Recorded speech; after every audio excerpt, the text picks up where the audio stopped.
Sorry? Yes, okay. Yeah, the green lights are flashing up there.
Good evening, everybody.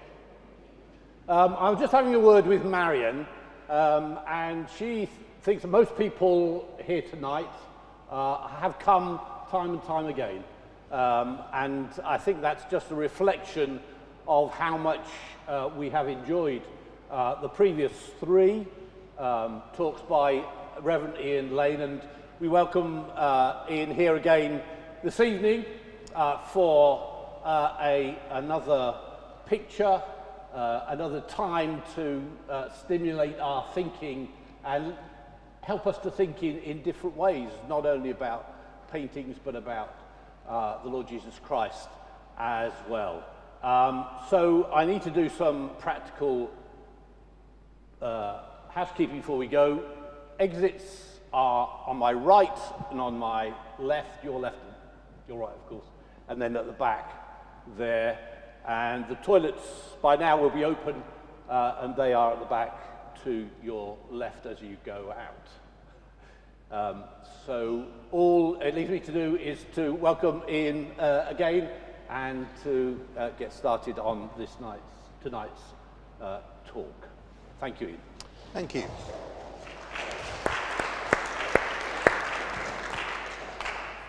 Thank you. It's good to be back. So as we are going on our sort of journey through basically the events of Good Friday, we've come now to the point at which Jesus has died on the cross and his body is being taken down. We've also gone back in time. Last week we were in the 19th century, the late 19th century, 1880s, 1890s. Tonight's picture is much, much earlier than that. It's just at the very beginning of the 14th century. The 14th century can seem incredibly remote to us, and yet, not long after this painting was completed, everything went wrong. There were collapse of major international banks, climate change, and a global pandemic. So don't think it's so remote. There's an awful lot of overlaps. So, can we have the next slide, please? So we're thinking about descent or the deposition, but actually, although paintings get both titles, and most commonly this subject is called the deposition, in other words, the taking down from the cross, it's sometimes called the descent from the cross. And I hope by the end of the evening you'll see why and why I prefer it. Next slide, please. And as ever, because it's Lent and we're in church, I invite you to join me in a simple traditional prayer. We adore you, O Christ, and we bless you in this church and in all the churches of the world, because by your holy cross you have redeemed the world. Next slide, please. So here's the picture for this evening. And as in the previous 3 weeks, I shall say nothing at all about it to begin with, and just give us all 5 minutes in quiet to look at it.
So as ever, this is not meant to be an art lecture, and I'll try and keep the art history to a minimum just to understand why the picture looks the way it does and what the artist is actually trying to get us to think about.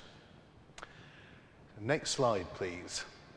So this is a painting that's at one level based on scripture.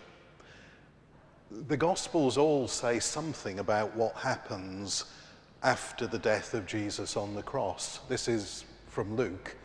I've put the important bits in bigger text, but now there was a man named Joseph from the Jewish town of Arimathea. He was a member of the council, a good and righteous man who had not consented to their purpose and deed, and he was looking for the kingdom of God.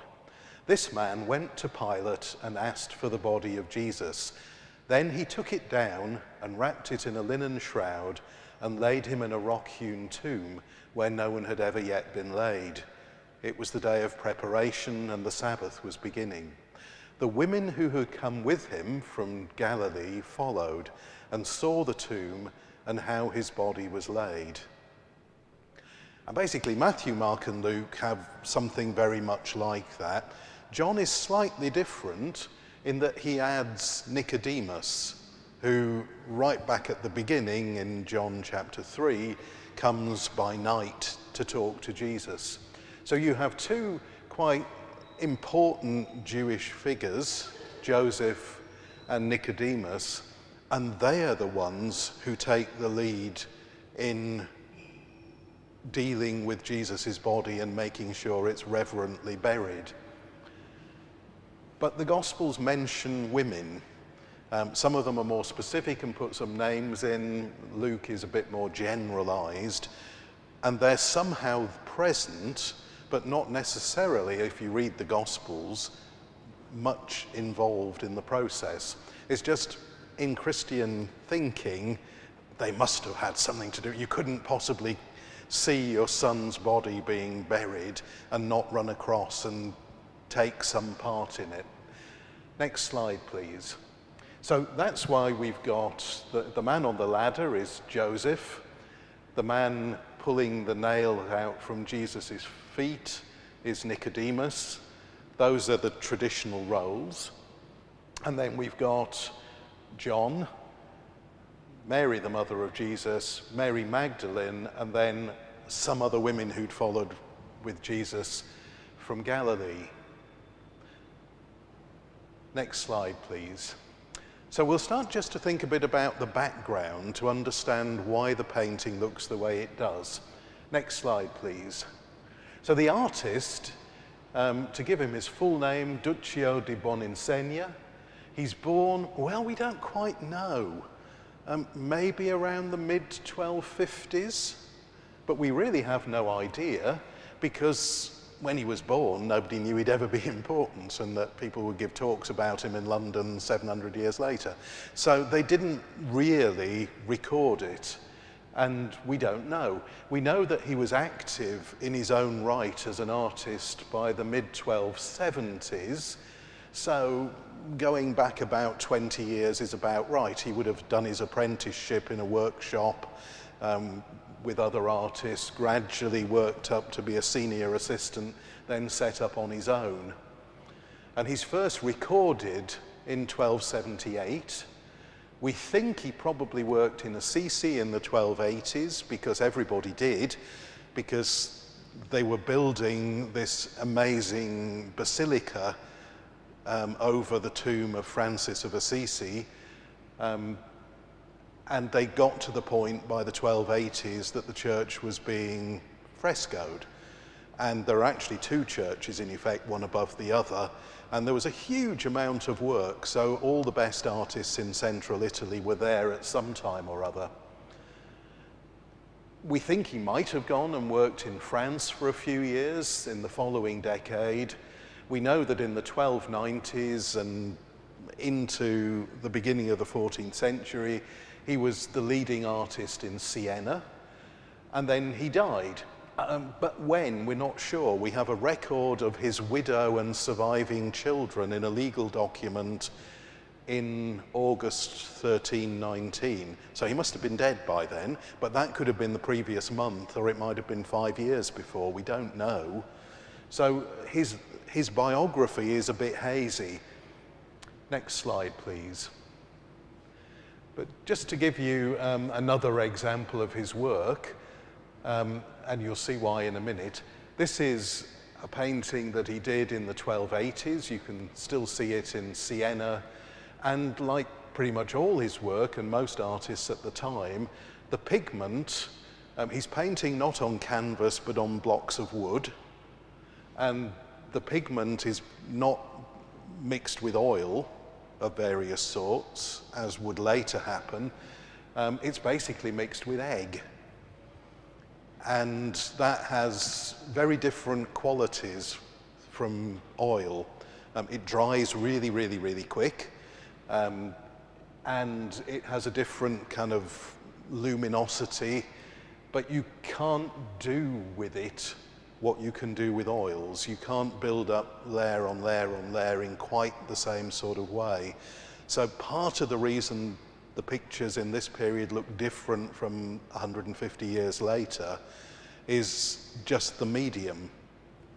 But of course, they changed the medium later because they wanted to do something different with their pictures, rather than just because it seemed like a whizzy new bit of technology. It was actually very ancient technology. They just revived it to get some different effects. Next slide, please.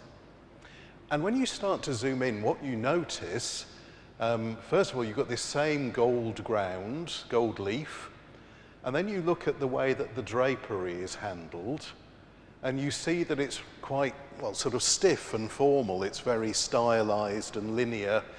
The folds are indicated, and we kind of know what fabric does, so we read that as representing the complex folds of a piece of cloth. But if you didn't, it's all a bit two-dimensional. But when you start to look at the face, next slide, please, you see that although that's not a hugely lifelike representation of a human face, it's slightly different in style, and you see that the shape of her chin or her nose is not drawn with lines. It's indicated by sort of shading, and it's just the color changes. And so you read that as shadows, and then you start to see her face as three-dimensional. But the proportions of her nose, her mouth, her ears, if you could see them, the shapes of her eyes are still quite stylized. So there's an interesting sort of slight blend of styles going on here. Next slide, please.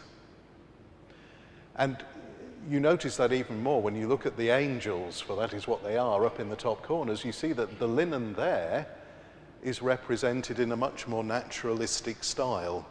It's not like this linen or cloth.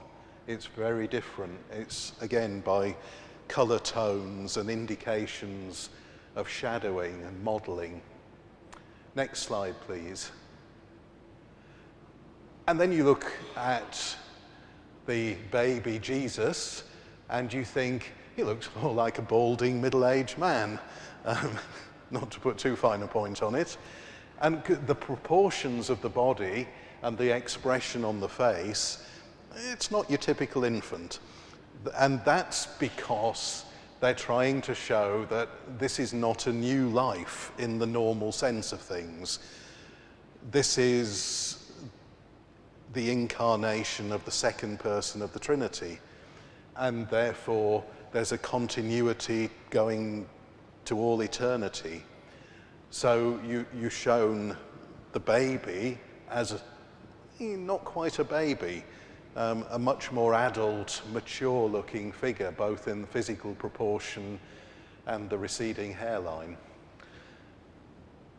But again, you can see the drapery there is actually more naturalistic, and it's softer. Next slide, please. So what's going on? Well, this is done and painted in central Italy, in Siena. Siena, along with Florence and some other towns in that area, sort of Tuscany and around, are major financial centres. Siena is built on banking, and Italian merchants are travelling both to the eastern Mediterranean, to the Near East, and to northern Europe. And their banks already in the 13th century have branches in places like London, and you could pay cash in Siena and draw it in London. It's a very sophisticated world, and the merchants are moving around Europe, goods are moving around Europe. They're buying wool in Britain, taking it to Tuscany, processing it, and then selling Italian cloth back north, things like that. And so it's very much at the centre of a cultural exchange between Northern Europe and the Eastern Mediterranean. And Italian artists are getting influenced from both directions. And the Italian artists in Tuscany also have clients with pots of cash who can afford lavish architecture and art to decorate it.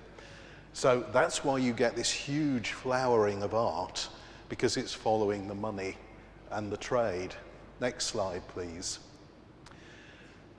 So one of the influences is coming from Eastern Christianity, from the Byzantine world.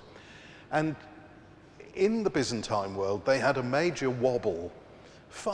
We think about smashing up religious art in Christianity as sort of 16th century onwards. But they got it out of their system from about 726 to 843. And it's linked to the rise of Islam. Basically, Christian armies start losing battles, and the Eastern Roman Empire is shrinking. It's been pushed back by non-Christians, and people wonder why. If our faith is the true faith, where is God when our armies march into battle? Why do we keep losing?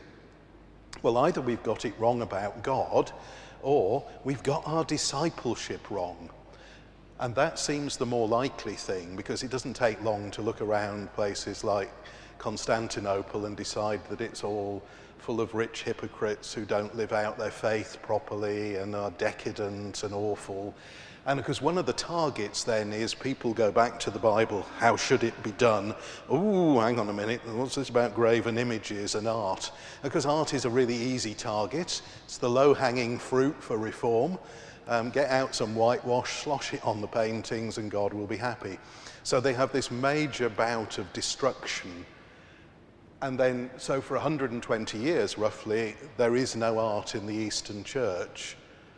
But then art comes back, but very cautiously and deliberately, not in a naturalistic style.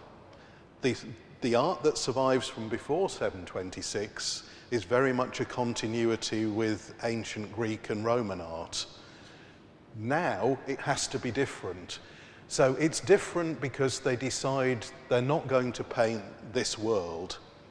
The images will represent saints, figures, not in their historical reality, but some sort of transcendent truth about them. So everything becomes very stylized and symbolic, deliberately, not because they were poor artists and couldn't draw properly, but because they were not trying to. In fact, they were deliberately trying not to. So you get symbolism with rich color, gold ground, deliberately inverted perspective. Proportion and scale are not naturalistic. Basically, some figures look really big. They're the important ones, the really holy ones, and some are little. They're not so holy. So scale is changed, determined by meaning, not by what you would actually see. An emphasis on lines, not on shadows and naturalistic modeling. You tend to see everybody frontally, very clearly identified, text written on the picture, so you can't make any mistakes about who's who and what's what. And they become, artistic originality is a bad thing. There are very accepted ways in which different saints or different subjects are handled. And the images themselves are regarded as holy things, not in themselves, but because they're almost windows onto heaven. So they're sort of linked to the people that they represent, and so it's almost like being in the presence of this person. Next slide, please. Colour is particularly significant, and so some of the colours mean, well, this kind of thing. So when you see gold leaf, it refers to the glory of God, uncreated light, divine energy. Red is created life, it's the colour of blood, it's the colour of love and self-sacrifice. Blue is about the life of the world to come, the kingdom of heaven. Green is to do with spring and beginnings and hope. And brown tends to refer to the earth, to dust, to death, poverty, and the fragility of this world. Next slide, please. So typically you get a picture like this. This is a mosaic rather than a painting, but you're seeing front on, no attempt, in fact a deliberate attempt not to show what Mary is sitting on from any sort of normal perspective, just to indicate what it is. Lots and lots of gold. We've got letters up here. These are Greek letters representing mother-daughter. So it's describing her relationship with the very adult baby sitting on her knee, blessing us. She is his mother, but also his daughter, because he's God. So she brings him into the world, but she only exists because he brought her into being. Next slide, please. But, and this is the bit that's really important to remember, and that the Italians themselves later got wrong, and you'll still see dozens of art books, if they're not written in the last 10 or 20 years, will also get this wrong. From the 10th century, that very rigid, what we think of as the classical Orthodox icon, starts to change.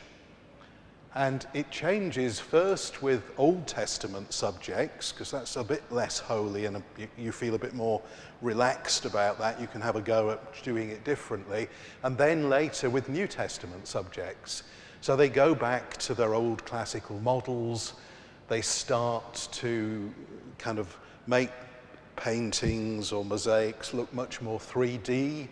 They're interested in shadows and light, much softer lines, and they also bring in emotion and story. Narrative elements come in. And I'll show you two very quick examples from an illuminated manuscript, the Paris Psalter, produced in the 10th century, probably in Constantinople, and then some frescoes in Macedonia from the 1160s. And so what you start to realize is that Western art does not break with the Eastern tradition, it just carries it on. But in the East, as the Eastern Empire collapses, then again they lose confidence and they go back to a much more conservative form of art, which they then stick to like glue right through to the present day. Next slide, please. So that was made in Constantinople way before Duccio's painting that we're looking at. And all you really need to take from that is it's very inspired by Greek and Roman paintings. You can see lots of lighting and shadowing effects, the idea of aerial perspective, that things color shift as they go away from you, much more natural perspective in the architecture. It's a very, very different thing from an Orthodox icon, and yet effectively it is. That's King David playing his lyre. Next slide, please. And this is the frescoes from the 1160s, and yes, we've got some very frontal-looking gents here with beards and the works. But as you start to look at some of the other pictures, and noticeably the one up here, we'll have a closer look in a minute, you see that the style is changing. Next slide, please. So this is 150 years earlier than the Duccio painting we're looking at, but the composition is really similar. It's the same subject, the body of Jesus being taken down from the cross. We've got Nicodemus here, Joseph, St. John, Blessed Virgin Mary. The only people who are missing are the other women. But we have a ladder up against the cross and very, very similar positioning of the heads of mother and her dead son's body. And again, although it's not in the best condition, you can see how the handling of the drapery is already getting softer. There's little narrative details, like these are not strange large insects. Those are sandals, which you can see that Joseph here has bare feet. He's taken his sandals off because it would, health and safety, it would be slippy on the ladder. Why do you put that in? That's a little naturalistic touch. Next slide, please. Mary's face there was sadly missing, but this is another scene just before the burial of Jesus from the same 1160s, same monastery. And you can see there that we've got real emotion. Mary's face is kind of contorted in grief, and you can read that straight away. And although you can't get the sophistication of modelling into a fresco that you can on a wooden panel, because you have to paint really quickly, you can still see that it's changing, the whole style is very different. Next slide, please. This is a fresco from the crypt of Siena Cathedral, second half of the 13th century, so 100 years on from the Macedonian fresco. These were fascinatingly only discovered about just over 20 years ago. They were doing some building work in Siena Cathedral, and they found a crypt with 13th century wall paintings in reasonable condition, and they've restored them, and if you go to Siena you can go see them. And this is one of them, and again you've got here the body of Jesus with Joseph, Nicodemus, and we've got the women, St. John and the women standing around, and again a ladder up against the cross. So Duccio would have known that painting, and it would have been one of the things that he referenced when he was working out the particular panel that we're looking at this evening. Next slide, please. So what you can start to see here is we've got the same colour scheme. So we've got the gold ground, gold leaf in the background. Where it looks a bit red is where it's worn thin. And in preparation for the gilding, they usually put a red colour underneath because it helped the gold leaf really pop. Because you would strangely kind of almost see the red through the gold, though not quite as much as you do now. But we've got the colours. You see that Mary in her traditional red and blue, which is about her love and passion and life that she has in this world, because she's so intimately connected with God, but she's already wearing the blue mantle of the kingdom of heaven, which nobody else is. And so those traditional colours are already telling us something about her and trying to express this idea that someone who had literally carried the incarnate God within themselves and then brought him up, that connection with God would be totally transformative. And so they try to express that in the colours that she's wearing. And we can see that there are some things about the picture which are still very stylized. The colours, as I say, are symbolic. Nicodemus, that is actually green, or would have been very green originally. So he's got the colour of hope, and then this intense red, which he shares with Mary Magdalene. So that's trying to express something of the connection, the sense that he's plugged into life, because he's close to Jesus. And we know that's Mary Magdalene, even though you can't see her hair, because as you'll see in a minute or two, this is part of a much bigger altarpiece, and when you follow the characters through, they're dressed in the same way. So we know that that's Mary Magdalene, and actually, because she's holding Jesus' arm, it would have to be her. Next slide, please. But there's another influence which is coming from Northern Europe. In the 12th century, there's a major program of church building in the area, the Ile-de-France, the sort of area around Paris in northern France. And it continues into the 13th century. And so cathedrals like Reims, as we might say, Reims, as they would say in France, or something like that.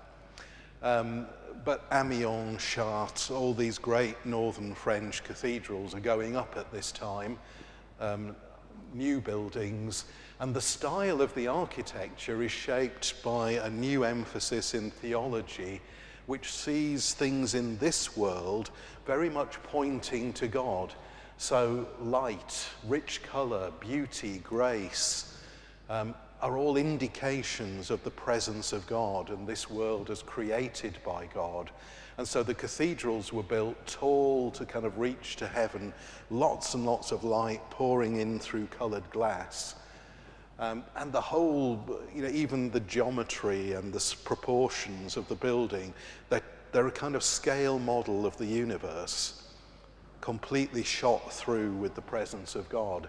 So they're hugely symbolic space. They're not just a shelter to keep the wind and rain off Christians when they're doing their worship stuff. The whole building is designed to fill you with awe and wonder, but also to point you to God, so that when you go back outside, you can continue to feel the presence of God and see God's handiwork all around you.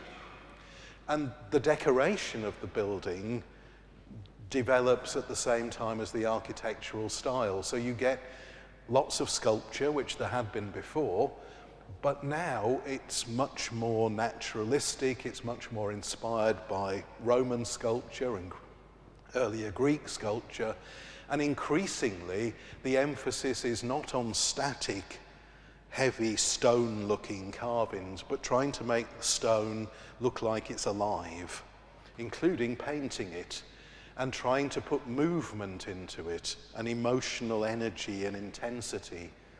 And that sculptural style moves south, and it's taken up preeminently in Italy by a father and son combination, Nicola and Giovanni Pisano. Giovanni is a contemporary with Duccio, our painter, and painting starts to follow the sculpture's lead. So we've got these different influences, all of which are pushing painting into a more naturalistic, expressive style, and trying to get away from the strictly formal icon style to something that talks about God present with us here. So these paintings are no longer windows on heaven so that we can peer to some distant future we aspire to. It's about trying to show us God coming here, and that this world is the place where you encounter God. Next slide, please. So that's Reims. That's the great sort of entranceway, and this is another lecture really, but the entranceways look like that because the doorways are hugely significant. This is where you enter the kingdom of heaven. And church doorways were highly decorated. They were the places people got married, where legal cases were heard. The church doorway was enormously significant. Nowadays we'd call it liminal space. It's the space of movement and transition, where you go from your everyday life and you're moving through, and all the architecture is telling you this is a different space. You've got to change the way you're thinking, the way you're behaving. Next slide, please. And the sculpture, you can see these look very classical. They look like Greek sculptures, or particularly Roman sculptures. The handling of the drapery, and the famous, so that's the Visitation with Mary and Elizabeth, and here is Mary receiving the Annunciation from Gabriel, and Gabriel is smiling. If you're French, this is a hugely significant statue, because when soldiers were marching north to the front in World War I, they used to look at that angel and the smile of Reims. They thought, God is smiling at us.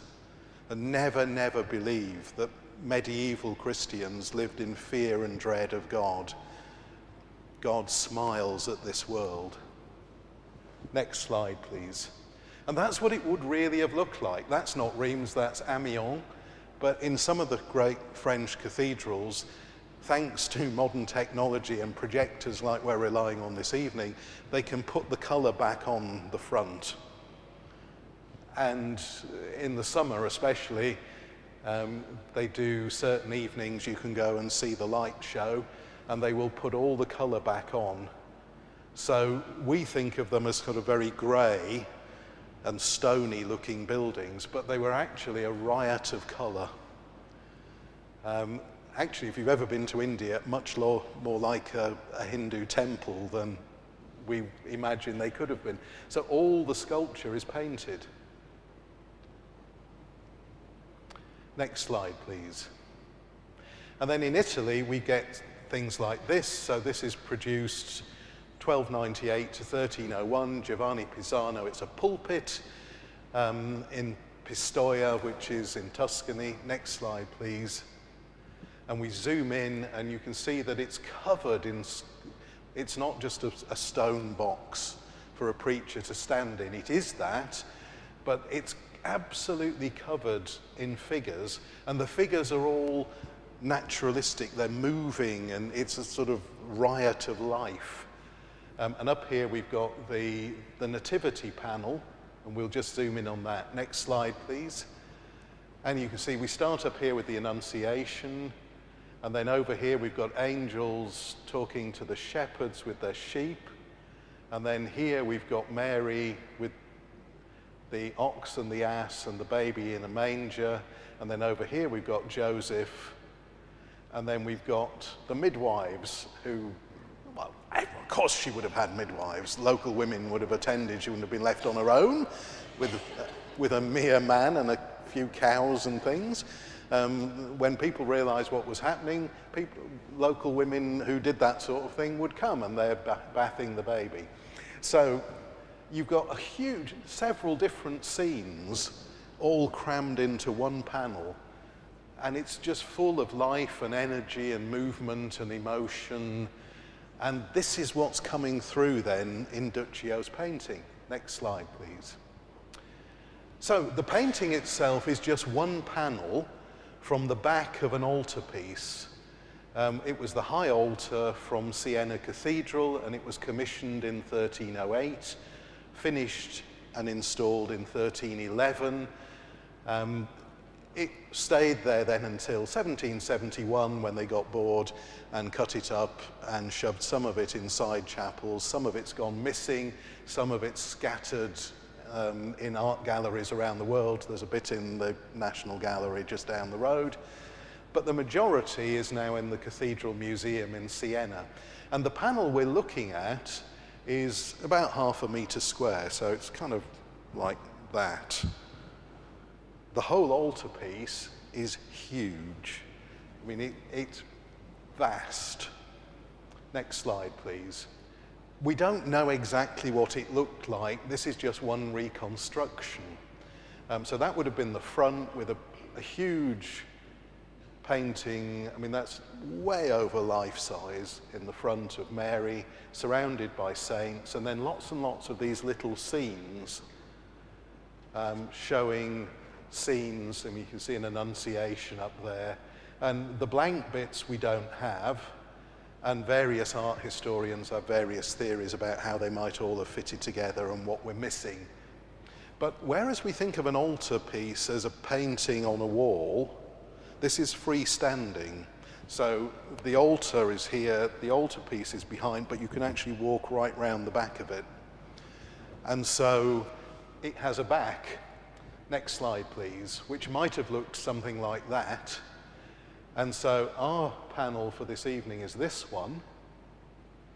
But you start down here, and here you've got Jesus riding in sort of Palm Sunday, and then we've got the Holy Week events, the Last Supper, Garden of Gethsemane and Jesus' arrest, the various gospel scenes with Caiaphas and Pilate, then the crucifixion itself, the deposition, the descent from the cross, the burial, and then we get resurrection scenes here and along here until we get to Pentecost at the end.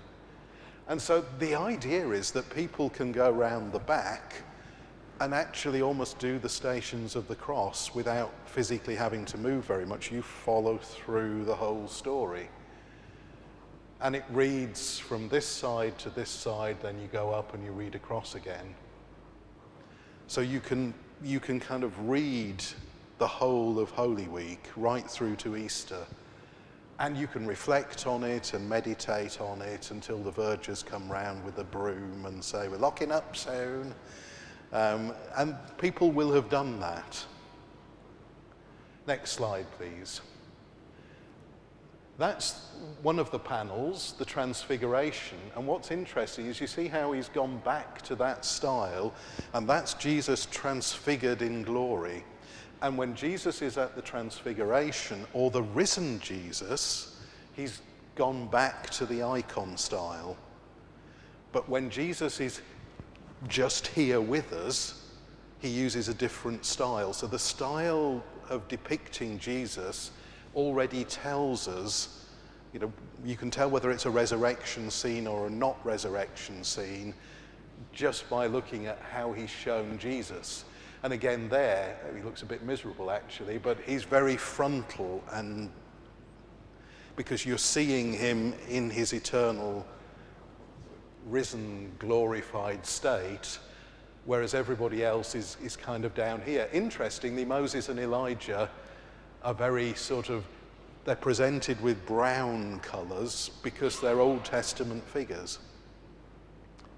And they're not presented in their an eternal glorified state, which is an interesting thing, but not tonight's subject.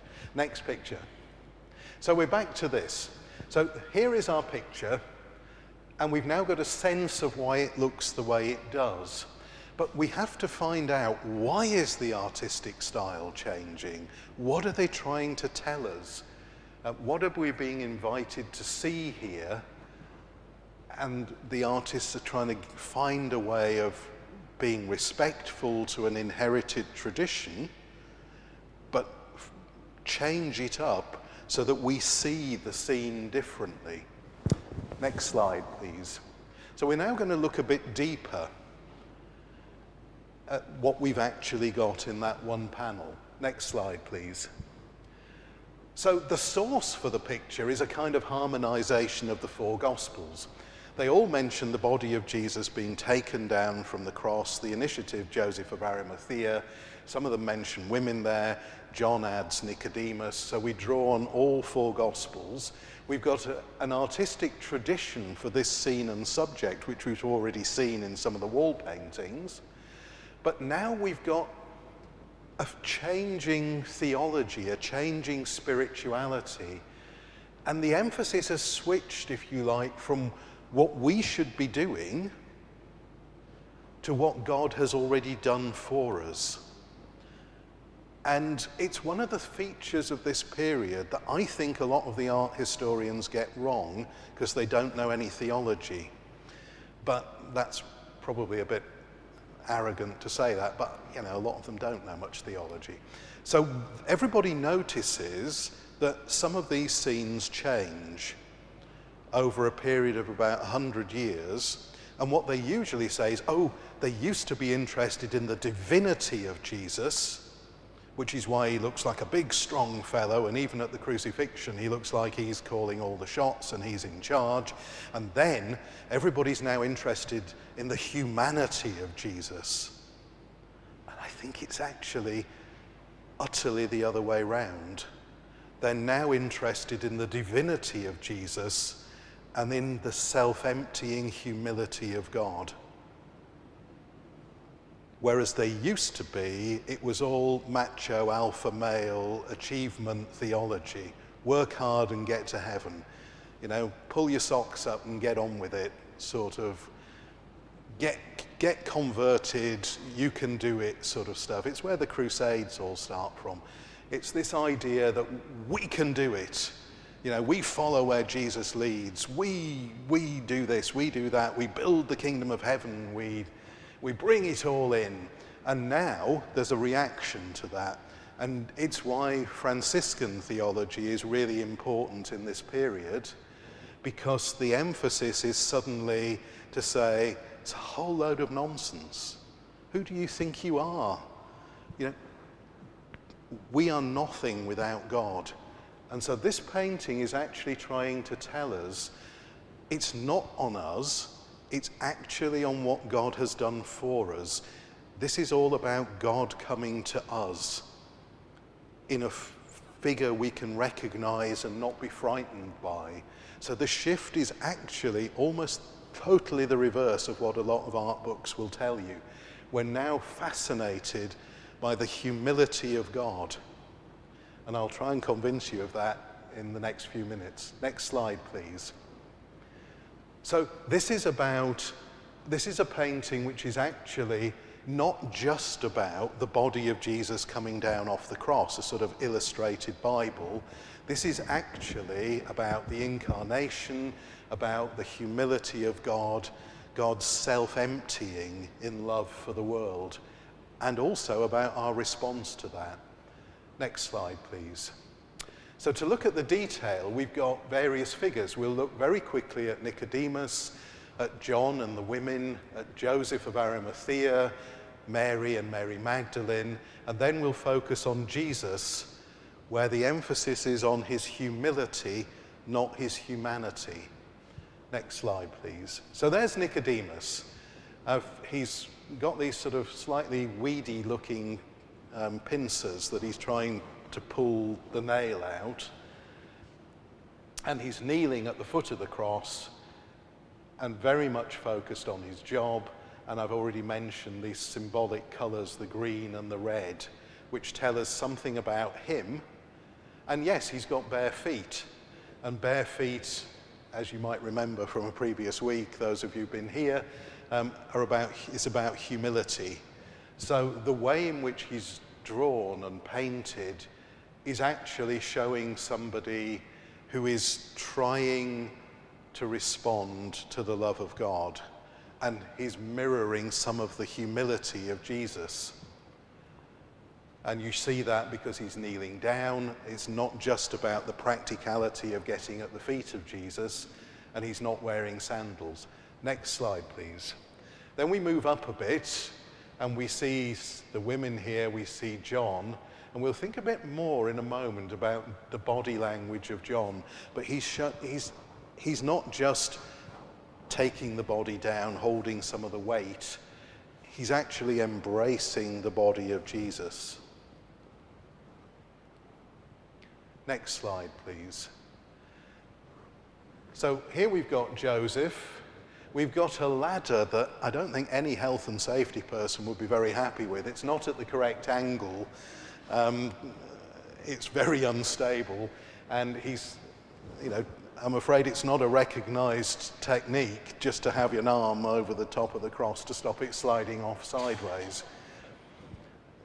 But be that as it may, the ladder is actually quite important, because it's all about, you might remember, there's a slightly odd thing, and it's linking back to the Old Testament idea of Jacob's ladder and the angels ascending and descending. And Jesus says, you see angels ascending and descending on the Son of Man, so that he's the sort of ladder that connects. And so the ladder is actually not just, they must have had a ladder or something to get up there to get the body down, we better draw one in. It's also a symbolic thing, and it's why Jesus's body is on the ladder, because this is about connecting heaven and earth. I'll say a bit more about Mary, Jesus's mother, in a few minutes. But here's Mary Magdalene, and we don't quite know who the other women are, but we can see they're all, although the tones are more subdued, And that's about the intensity of their link to Jesus.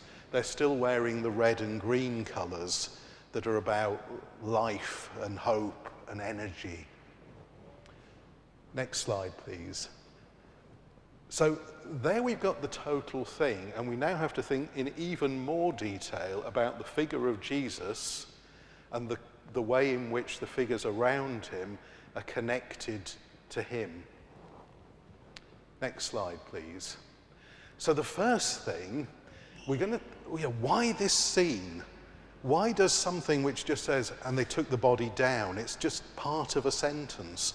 Why blow that up into a complete panel? It doesn't leap out at you as you read the Gospels. And the answer is because of this emptying. This is about God coming down to us. So the technical word, the Greek word for God's emptying of himself is kenosis. It's a bit of theologian's jargon. You don't need to remember it. But what you need to remember is this idea of God does not sit aloof and distant from us, but comes down to our level. It's like if there are little children around you and you want to talk to them, you might actually do that so that you're making eye contact and you're on their level. And the whole idea is this: God is coming right down to us so that we're not scared, and God is putting aside whatever glory and awe and wonder God in God's self might have to be with us. And there's an enormous emphasis in the theology of this period on what Francis of Assisi called very daringly the littleness of God. We think Almighty God, and we imagine God on some socking great throne up there in glory, and then here are we, miserable worms, not fit to be in God's presence, we better go down. But no, the Gospel says it's the other way round. And you notice it really strikingly in this period in pictures of the Annunciation. Early Annunciations have Mary, and then the angel Gabriel looks terribly important and is sort of standing next to her. In this period, Mary is often sitting down, and the angel Gabriel is like this. Down on his knees, genuflecting. Heaven kneels to earth, God worships you. So it's like the smile on the angel in the cathedral at Reims. The angel is smiling. God smiles on you. Where is God? Don't look up, look down. Because God is kneeling at your feet. So here is Jesus. This is God so emptying himself that he's died. And there's a real passion in this period for, God so loved the world. And it doesn't mean God was vaguely fond of us. It doesn't mean God was mildly interested in what was going on down there. It means God cares about each and every bit of creation with more passion and intensity than we bring to even the most passionate love affair. That is how much God cares about each of us. And paintings like this are trying to really hit us over the head with that truth. Next slide, please. And here's another Duccio painting. We know it's Franciscan because there's Francis of Assisi receiving the stigmata up here. Here's Duccio's painting of the crucifixion. Look at the figure of Jesus. Look how thin he is.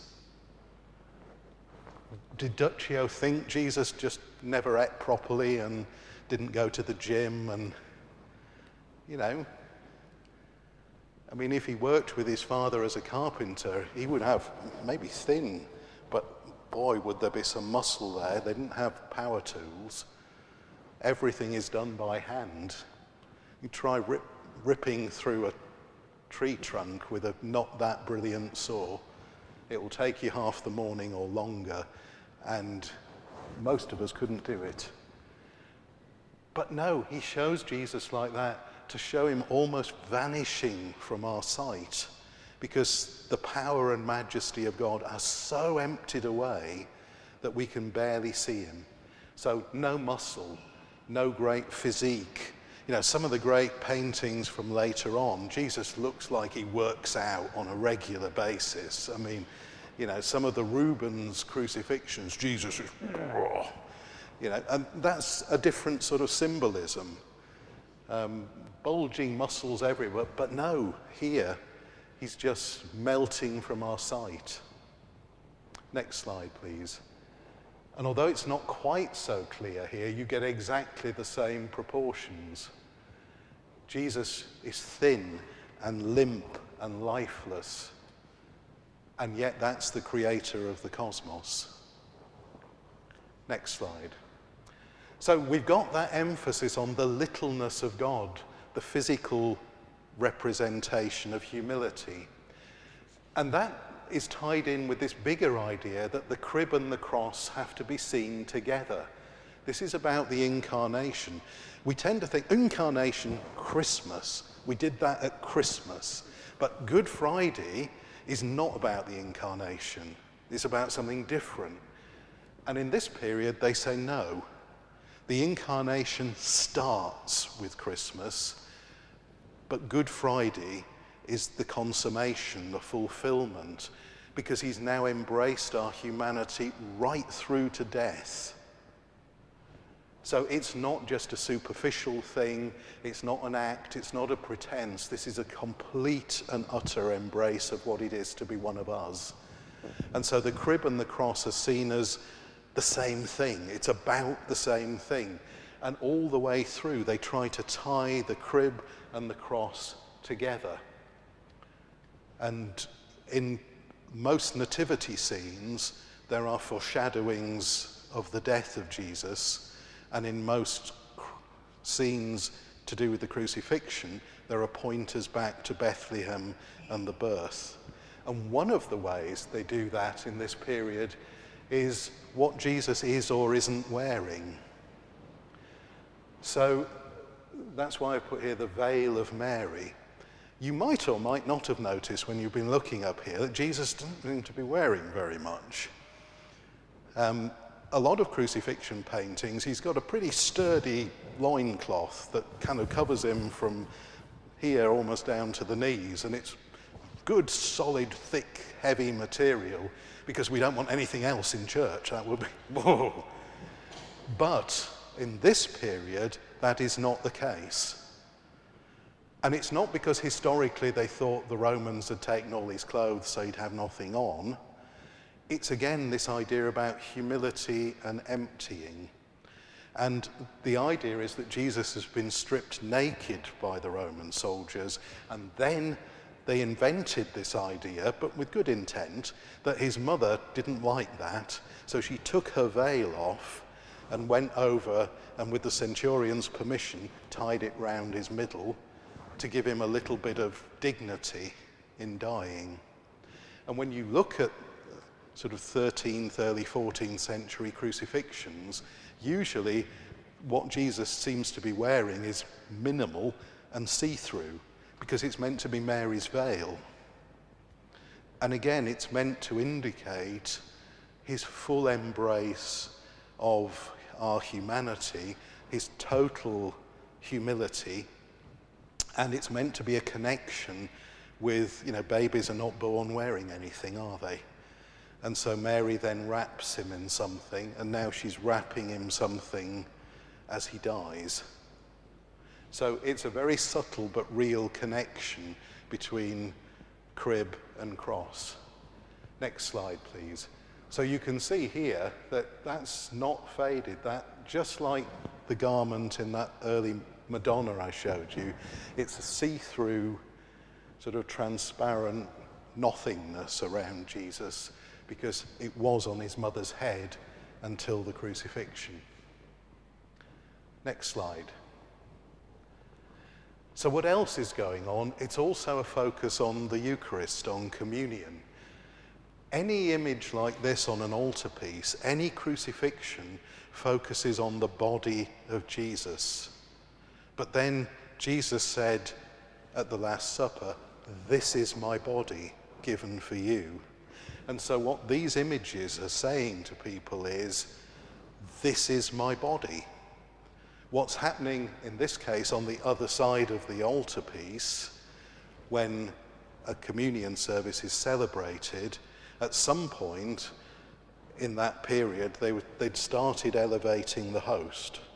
So you've got the priest and he lifts up the bread consecrated and shows it to the people who were present.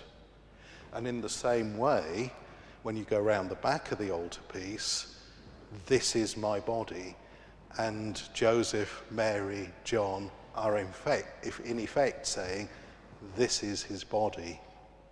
So there's always a Eucharistic connection, and it's also about our acceptance of God's gracious gifts to us. And the Eucharist is seen very much in this period, tying in with the idea of God's humility, God emptying himself so that now he comes to us just in the food and drink. Now God comes to us. I mean, Francis of Assisi goes on and on and on about the Eucharist, the littleness of God coming to us in this little scrap of bread, and yet we receive the fullness of God's love and grace. Next slide, please. And so here we see Jesus' body being presented to us, shown to us, but also you see people holding it, taking what's offered. The body given to us and received by us. And it's why Jesus' arms are round his mother, even though it's a corpse. Because he's offering himself, God offering himself to us. And you see all those closest to him embracing and receiving what they've been given. Next slide, please. And then finally, the church is the body of Christ. So this is also a picture about what it is to be the church of God, to be the body of Christ. And in this period, the church is represented, fascinatingly, preeminently by women in art. This is the period from the sort of 12th, 13th century, when Mary Magdalene becomes a major figure. She's always there close to Jesus because she represents us. She's thought of as a penitent sinner, and therefore, well, that's our ideal role model. So she really comes into the limelight in place of all the others, because she's there at crucial moments like the crucifixion, and she is us. And similarly, Mary represents the church. Mary, the mother of Jesus, represents the church of God and the way in which we should be close to God. And they're often shown physically mirroring the image of Jesus. Next slide. So when you look here, this is not just about an intimacy between mother and son. Her head is right against his head. They're brought as close together as possible, and as he looks down, she looks up, and she's actually in effect mirroring him, because the body of Christ, we the church, have to mirror what we see Jesus being and doing. So what he has done, we are now called to do, and that means emptying ourselves, taking up our cross, following him. It doesn't mean heroically bashing everybody as we march into heaven. It's the complete reverse of that. It's empty yourself, get over yourself, this picture is saying. Get over yourself, forget yourself, give yourself to the world as I have given myself to the world. What you see me doing and being is what you must be and do. And as time goes on in the High Middle Ages, this mirroring by Mary of the body of Jesus is often made more and more and more dramatic and clear. There's a great altarpiece from the Low Countries by Rogier van der Weyden, where the body of Jesus is kind of snaking across, and then just underneath, Mary has swooned, so she almost looks dead, and her body is in exactly the same position as Jesus's. And she's being and doing what he is being and doing. So that idea of being a mirror of Jesus, and that being what the church is called to be, is again very much at the heart of this picture. So it's an image of the descent of God, the humility of God, the love of God, carried through to the bitter end, because God so loves the world that he has given himself for us, and then indicating how we should accept that and understand that, and then live in the same way. Thank you.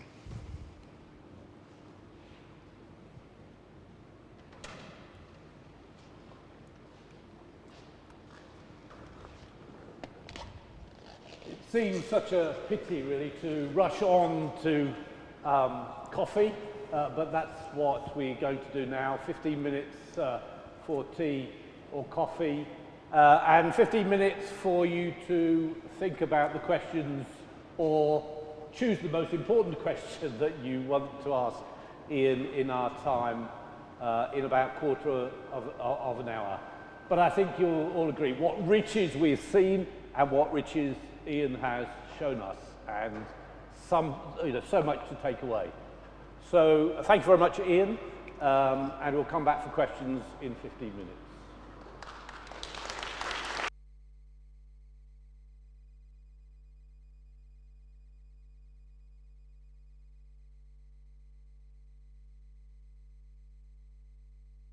As you go out, which is, I mean, it's just a picture book, really. It's the best kind of book, very few words.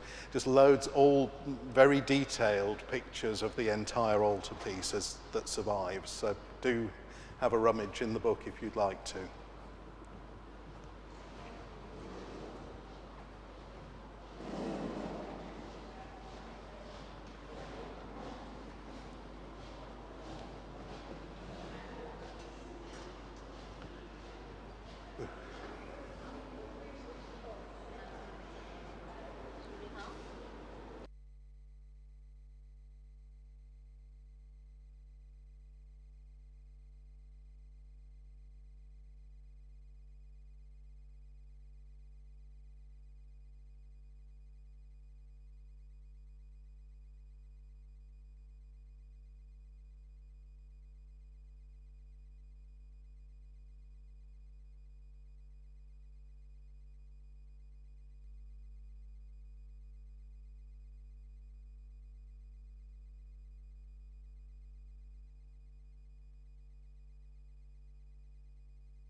So welcome back. Just before we go any further, especially for those online, if you would like to make a donation, there is a QR code on the pamphlet which will lead you to the donation page. So if you want to make a donation online. So, who would like to ask the first question?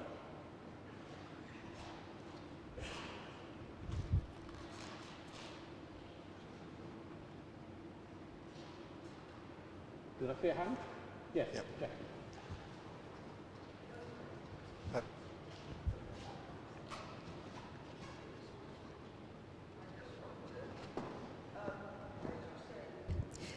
Jesus, no. Yeah, no, it's fine. I think it's fine. No. I think try it now. It is on now. It is on. Oh, it's on now. Yes, you're saying about the humility of God at the crucifixion. When we get to the resurrection, he says to Mary, "Don't hold me." Is this because he has resumed his God's power? No, I think the thing is that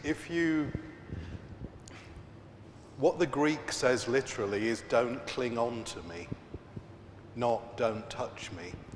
It's only when they translated it into Latin and then on into English or other modern languages that we got slightly out of sync with the Greek. So what you have to imagine is something altogether more dramatic. So you imagine that Mary has realized who he is and grabbed him, and he's not pushing her away, he's saying, "Don't cling on to me. You know, I'm not staying like this." You know, so it's actually not a kind of aloof, "Go away, woman, get away from me, I'm too grand for you to touch." What he's saying is, don't hang on, don't try and keep me in the past, follow me into the future. So it has a very different feel to it.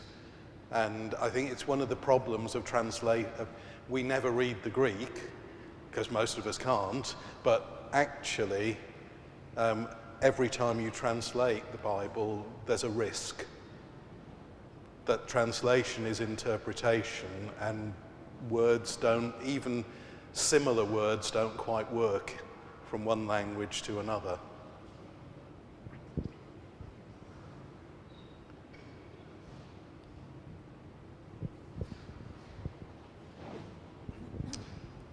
I know you said it was off topic for this evening, but I was very curious on your comment about Moses and Elijah and why they were coloured brown. I just wondered if you could just maybe say a couple of sentences. I mean, I'm not sure, and the thing is, it's always educated guesses, because we can't ask artists working today. You can say, "Why did you do that?" Sometimes they don't know, it just felt right. Sometimes they do have a very definite idea about why they did it like that.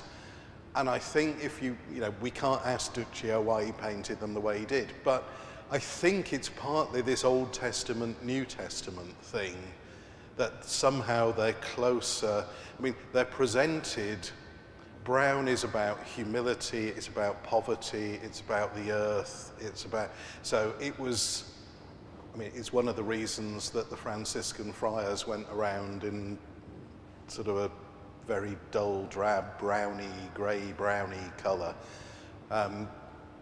They're being presented in that sort of way, I think partly to differentiate. They're not all shown glorified alongside Jesus, because he's being shown as God and they're human. And I think it's something to do with that. So it's an Old Testament, New Testament, and also a differentiation between Jesus as God incarnate, and these are just really great guys from the past who are with him, and they represent the Jewish tradition. It's the law and the prophets.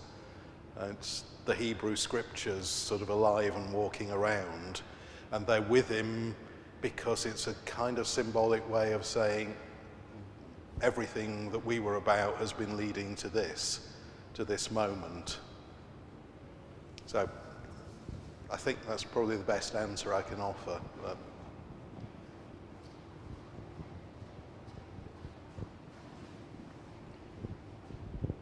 on the topic of colours, is it because the more expensive pigments were used on what they considered to be the subject of the painting, in fact?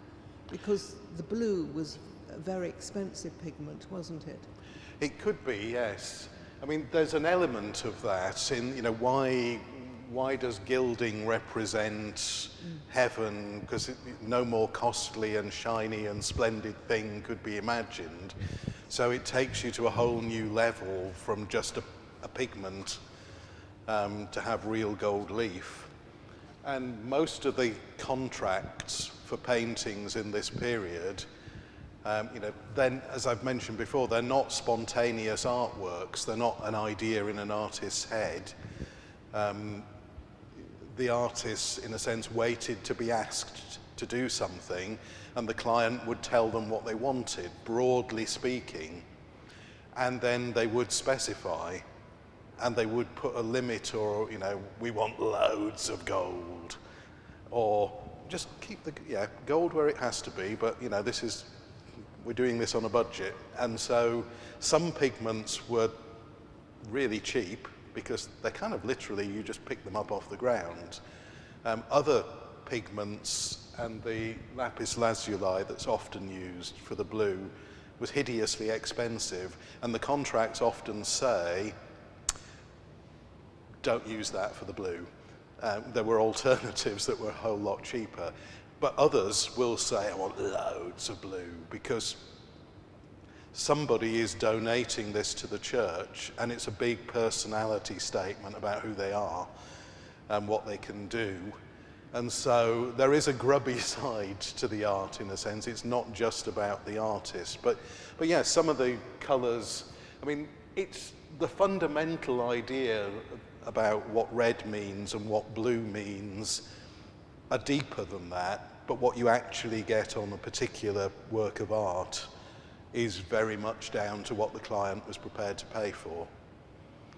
So, you know, you can imagine the artist saying, well, because we could do that, we could do it like that, but it'll be a whole lot better if we use the proper stuff, you know.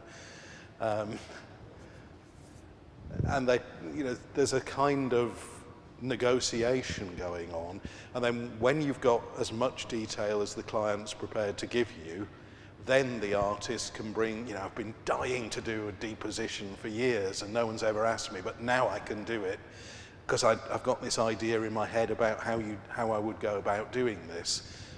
And the client has come to that artist because they like the style, they like the way they do it. Because sometimes they've come because it's, who's the most expensive artist in Siena? Right, we'll go to him because I'm showing off here. But sometimes it's because they like what that artist will probably do with it. And so there would have been other artists in Siena who could have taken this commission, but the city was rolling in cash at this time and they just wanted the best they could get. And I mean, the whole altarpiece, it's 4 or 5 meters across and high. I mean, it's vast.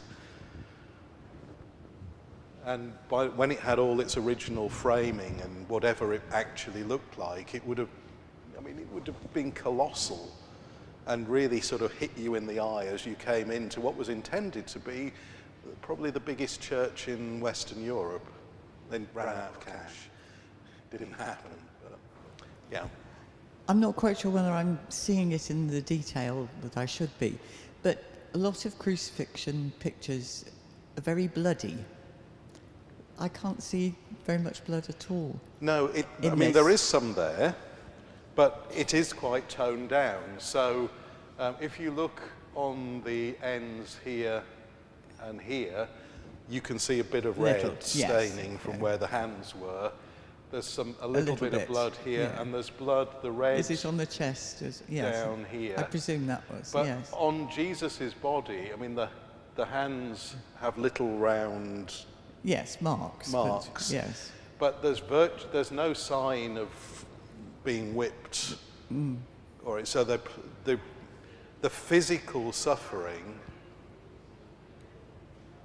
Sorry? On his back, he's been whipped. Can you see him? Yeah, I mean, there is a sort of line across here, but it's really sort of more shadow and modelling rather than showing. So it's very, very toned down. Duccio and his clients are really not very interested in the physical torture. They're interested in the fact that Jesus is dead. And they're interested in showing Jesus as a victim, but they don't need all the gruesome stuff. In fact, that will just distract. So they play that down, and they tend to emphasize, this sort of physical weakness, and Jesus is kind of receding from us rather than popping out and dominating the picture.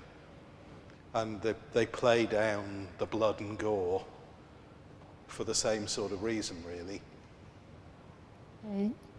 Sorry, just referring to the issue of finances and the importance of finances in the relationship between the painter and the patron.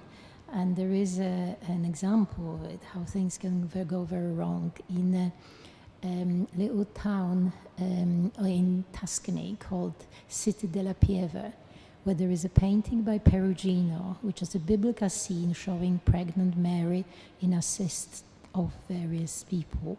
And the pregnant Mary is the patron's wife, and there is a man standing next to her without pants. And basically he didn't pay Perugino, and Perugino left him without the trousers. And still 500 years after, we still can have a look at this. So this is a warning that you have to pay your artist well, otherwise you will come into it was kind of really helpful that patrons and artists fell out, because often the court cases that arose are documentary evidence that gives us fascinating insights into what people were expecting from artists and what artists thought they were doing and how much the pictures cost. And when you can date particular works, because if somebody was being sued because they didn't like what they'd paid for and weren't going to make the final payments, you know that the painting would have happened by then, but only just probably. And so, but there's endless disputes between clients and artists because the client didn't quite get what they were expecting. And sometimes the more innovative artists went over the top. Just my first question was that you mentioned that Duccio was most likely painting the basilica in Assisi. Do we know where they are? Where is his contribution to those frescoes? I mean, we don't know for certain. We just know that quite a lot of major artists were being invited to come in there. And then, I mean, one of the best ways to see art historians fight is to ask them who painted which bit of the basilica in Assisi and then stand back. It's like throwing a grenade into something. Boom! People have very passionate theories about who was involved in the composition of any particular one. When that bit sort of art history starts to happen, I just think, I really don't care. We know broadly what was going on, but the Basilica in Assisi is amazing because there's a whole lot of decoration done in a relatively short period of time. And we know that loads of people were involved because they'd have to be to get all that done. And we know that they all went off to other places afterwards. And you can sort of trace, it's quite an important meeting point, and a point at which artists are kind of seeing each other at work and learning from each other, copying ideas, taking them off to other places. And so it's a fascinating bit of Italian art history, because everybody converges on Assisi and then goes off. And you can see it as a kind of major step on the journey that's going on in the 13th, 14th century.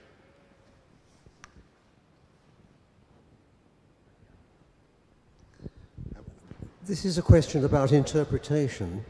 The insights that I've gained from the 4 pictures that you've shared with us in the last 4 weeks have been wonderful, thank you. But it does just occur to me to wonder that in the same way that literary critics draw out, say, from the character of Hamlet, insights into that character which could have been nowhere near what Shakespeare was thinking about, because he didn't know anything about Freud or Jung, that in the same way, some of the insights which you have shared with us about these wonderful paintings actually were not in the minds of the artists at the time, implicit perhaps, but have been drawn out later. I'm not so sure. Am I 100% right about everything? No, of course I'm not. How could I be? But when you start to put the texts from the period alongside some of these things, you start to see what's going on.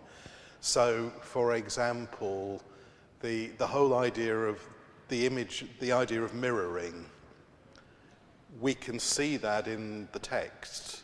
So, one of the lives of one of the early biographies of Francis of Assisi is called The Mirror of Perfection in English, and the idea that Francis's life mirrors the life of Jesus. And so you get this, the mirror imagery in the literature at the time is really very powerful. And then you start to see images which increasingly, where figures literally reflect one another. And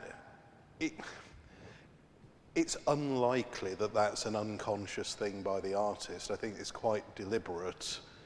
They're trying to say this person is modeling, mirroring, copying the other person. And so you see the same body language and positions and emotions on the face. And with some of the other things, again,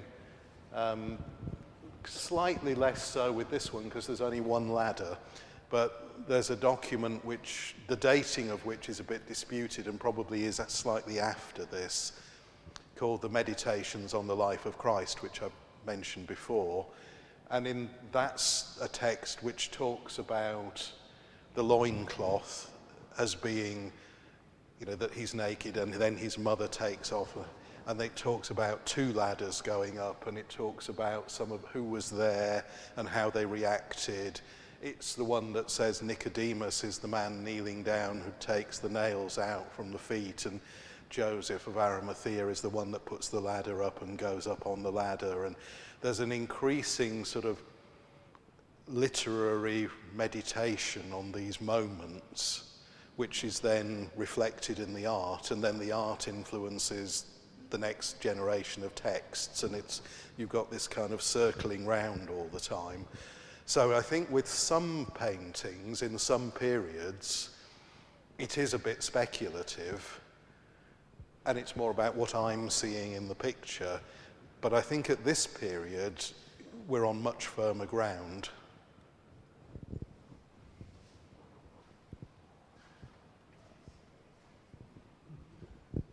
I'm a linguist and my mind has associations, verbal, so descent. I'm put in mind of a flight from France, Air France, where we were miles away from the airport as the the descent of the plane starts, I don't know how, 30 miles away from Heathrow, and this young, very confident sounding French pilot just announced the 2 words over the PA system that he was just about to perform this act of flight. He just said, "Ladies and gentlemen, la descente." And he went on to do it perfectly.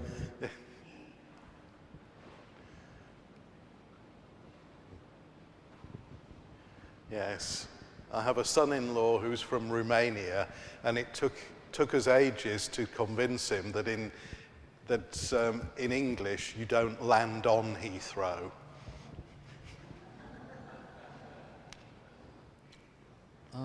I've been reading about 2 Catholic, well, one a sculptor and one a painter. One's lived in this parish, or near here, David Jones, who's a converted Catholic. You've almost definitely heard of him. And Eric Gill, who's rather in disgrace in many circles. But anyway, but this is essentially about, they had 2 different sort of theologies, if you like, about painting. And I wondered which would be more clear to the people who painted this type of painting so long ago. And it's extremely complex. So if you want to really understand it, you can read Rowan Williams's Grace and Necessity, which explains it very fully. But put it in a nutshell, I think it's the understanding from Jacques Maritain. He influenced some painters and poets, and essentially he believed that painting and poetry could be sacramental in the sense that it's we use signs, and that and we have souls, and God made us, so that the artist can commune, if you like, when they paint a picture, and therefore that's why art can be spiritual. And Gill's idea was much more anti-capitalist, that art was simply utile, and that you should paint works for God, for the glory of God, but also that you should do it in a utilitarian way. You shouldn't muck about. You should just do it to your best of your ability and move on and make another one. That's the thing. Which do you think people like Duccio, I feel that they felt that they were doing something that was deeply spiritual, that was sacramental, and that's why it's so powerful. That is my feeling, but I wonder what your thoughts are. I agree. I think in this period in particular, although there is a commercial side to it, there are people who have to pay for the time and the materials and so on, what the artists are trying to do is produce something which kind of brings you close to God, so which is sacramental in that sense. And the buildings that these pictures were going into were meant to do the same thing. And you can sort of see it, I mean, in terms of church architecture, if you go back to the mid-20th century, loads of churches destroyed in World War II, and then they need replacing. And there are, in this country, but it's around Europe too, there were 2 rival views. One was the kind of traditional thing, which you could see in something like Coventry Cathedral, where Basil Spence, who was the architect, brought everybody who was anybody in British arts and crafts together to contribute things, windows, tapestries, metalwork, pottery, all sorts of stuff. And his aim was to produce a building that brought you to your knees when you came in. So you would come in to a space which, although it was quite a modern space in one sense, was a very traditional space in that all your senses were being touched instantly, and you would just come in, and he wanted people just almost spontaneously to pray because of the space they'd come into. And that's how people thought about churches in this period. So they were trying to put things into it things that have survived, like the paintings and the basic architecture, but all the textiles and the smells that you would have smelt from the beeswax candles burning all the time and the incense. It's a complete, overwhelming experience that was designed to point you to the presence of God. And then the alternative, when you were rebuilding after World War II, was to say that the people are what matter and the architecture is nothing. It just keeps the wind and rain off, and it's just a shelter, and the real holiness is brought by the people who come in and do things. But we don't want all this art nonsense, because that distracts people from fellowship and worship together, distracts people from saying their prayers. And so, you can see it in a church like this. God, I mean, all these acres of frescoable surface, and they're all so plain. And, in this period, people would have said, yeah, it'll be nice when it's finished. Whereas later on, some people are saying, no, we want people to focus on the liturgy, on the action, on the word, not this complete sensual experience. But as I say, for this period, it's about stepping out of the everyday into something that's neither heaven nor earth. It's where heaven meets earth, so fully sacramental in that sense.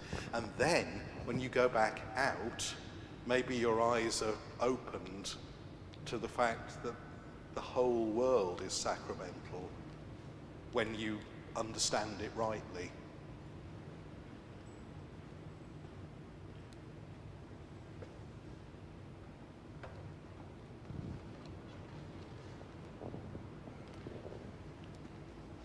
Anybody burning to ask a question?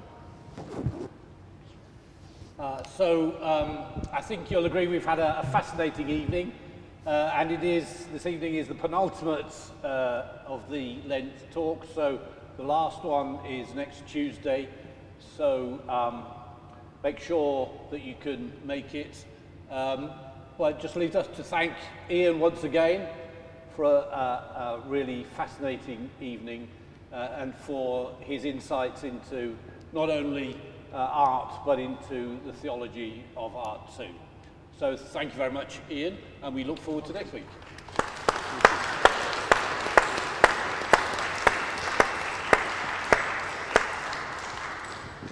Can we have 2 quiet minutes for the picture? Yeah, if we can put the picture back up. I've gone on too long, so we can have a couple of minutes quiet just with Duccio's painting, and then a prayer to finish.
Let us pray.